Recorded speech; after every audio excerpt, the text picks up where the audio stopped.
wise where they kind of have a struggle because they've been there and the community feel is kind of like I They're don't not a know. shiny new toy. Yeah.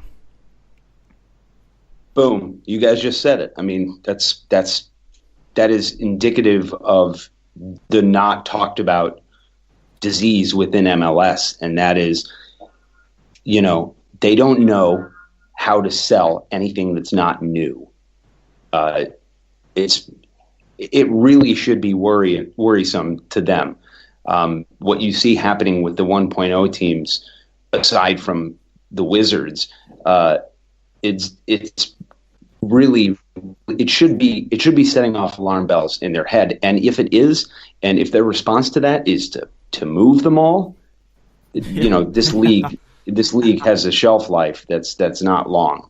Um, they need to figure out their 1.0 issue, and they need to spend as much time and consideration and money doing so that they spend on their 6.0 teams, because an unhealthy FC Dallas is bad. An unhealthy Rapids is bad. The Revs playing in an NFL stadium with an Awful. artificially set attendance capacity is bad.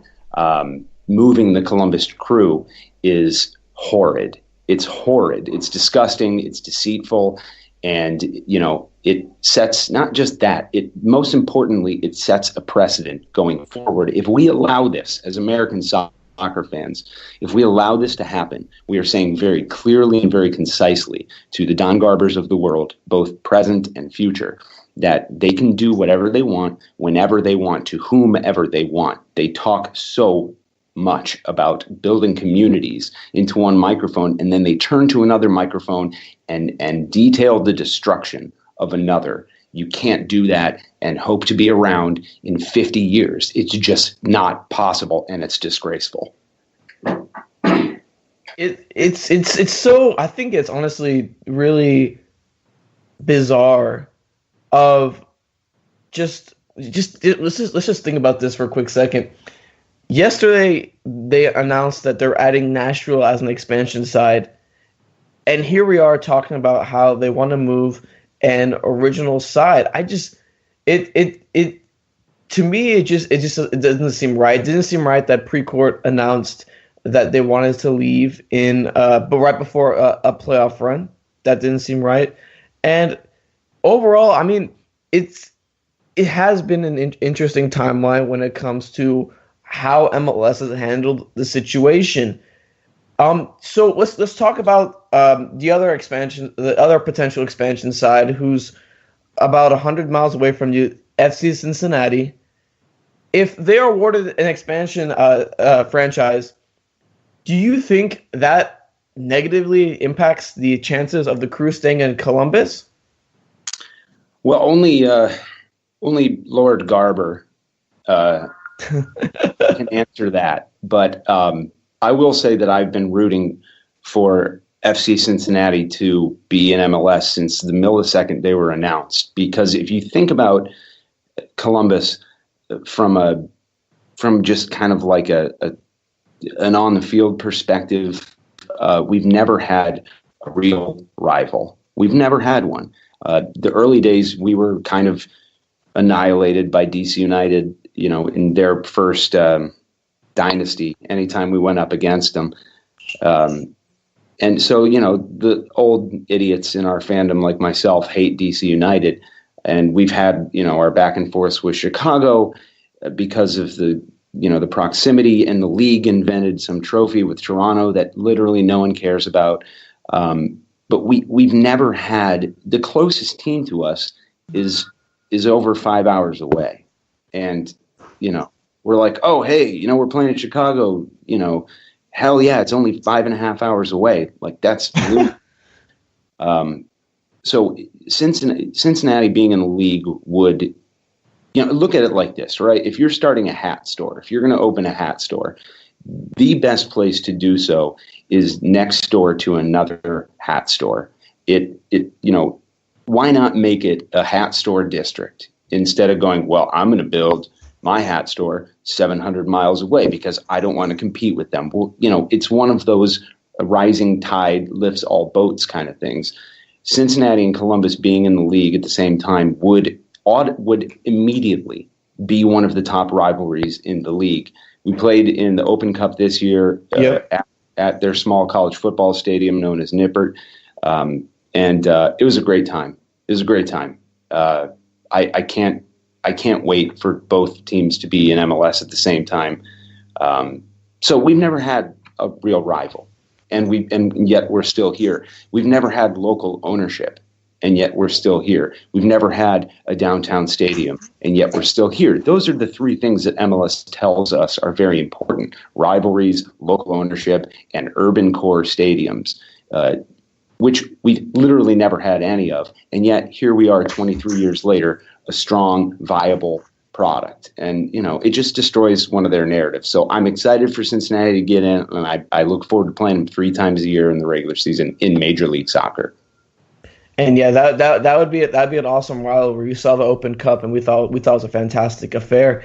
But I think one of the most interesting things that went down was in Don Garber's State of the League address. I would say an overwhelming majority of the questions revolved around Save the Crew. There was questions being asked of the crew, and I think at one point it even made Garber uncomfortable. Has the media, the national media, done a good job of explaining what exactly is going on, or do you have some sort of issue with anything they've said? First of all, I hope Don Garber felt uncomfortable. He should feel uncomfortable. He's being deceitful, and he's a disgrace, frankly. For him to get up and go, listen, we got this really nice fairground stadium in Nashville. Everything's going to be a huge success. And, that's minutes after he goes, we can't stay in Columbus. They have that shitty fairground stadium. This is going to be a disaster, believe me. It's just, you hypocrite. You realize that you're being recorded, right? You idiot. Here's the thing. They need to prove that their revenue stream is not completely dictated by expansion fees. And I know that their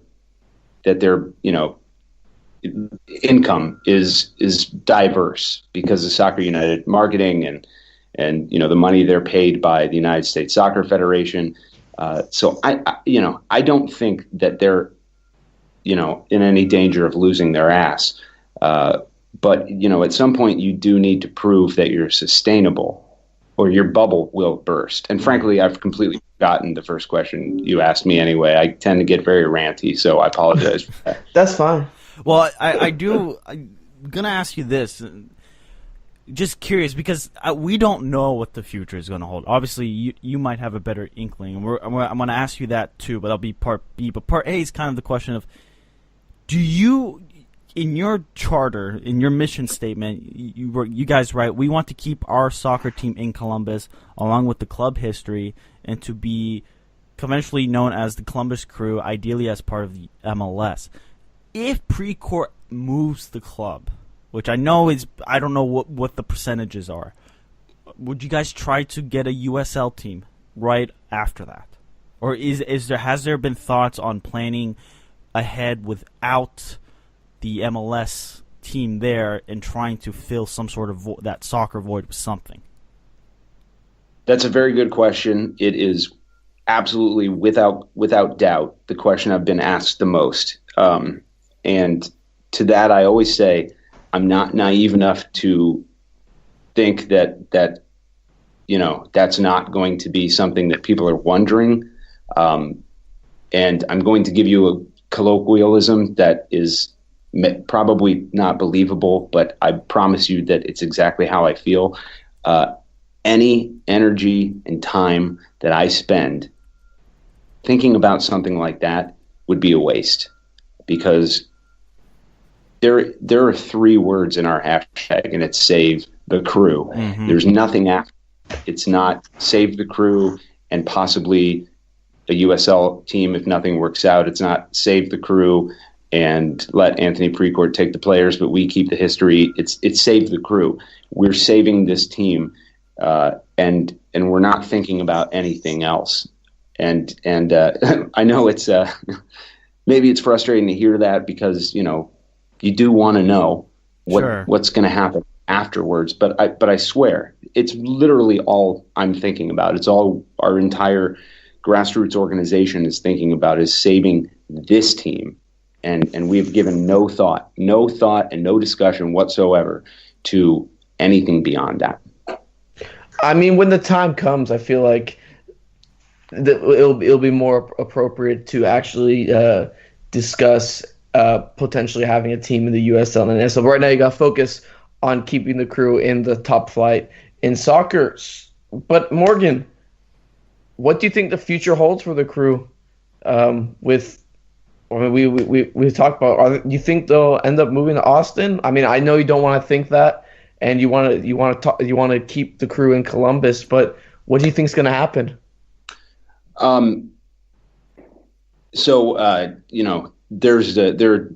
are two kind of answers that I could give here. One is here's what I hope will happen, and here's what I think will happen. Obviously, I hope with every fiber of my being that the Columbus Crew are here until I'm dead and well beyond it. I hope my death isn't anytime soon. And here's what I think. I think that the Columbus Crew were the first team in Major League Soccer. I think that Crew Stadium is the foundation upon which not just MLS, but the United States national team is in many ways built upon. I think that we are a fan base that is used to doing things first. And I don't see why we won't be the first fan base to save our team from being relocated.